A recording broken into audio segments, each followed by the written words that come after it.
એવું લાગ્યું કે જેમાં આ અગ્નિકાંડ તક્ષશિલાના મોરબીના પીડિતો માટે આપ સૌ જમા થયા છો. આ ગુજરાતની સાચી અસ્મિતા ગુજરાતનો અકસ્માતે આ બ્રહ્માંડની રચના થઈ કોઈને ખબર નથી. અકસ્માતે આ પૃથ્વી પર જીવન શક્તિ બન્યું અને અકસ્માતે તમારો મારો જન્મ થયો. એક પીડિતને જીવતે જીવ આપણે ન્યાય ના પાડી શકીએ તો તમારો મારો હોવાનો કોઈ મતલબ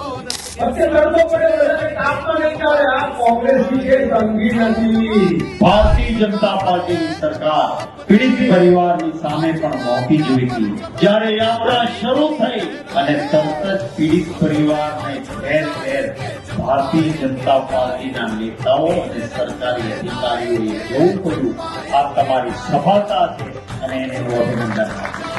પીડિત પરિવારોના ન્યાયની લડાઈ હોય કે સામાન્ય ગુજરાતીના અધિકારની લડાઈ હોય, એને ન્યાય મળે, અધિકાર મળે ત્યાં સુધી આ લડાઈ ચાલુ રહેશે.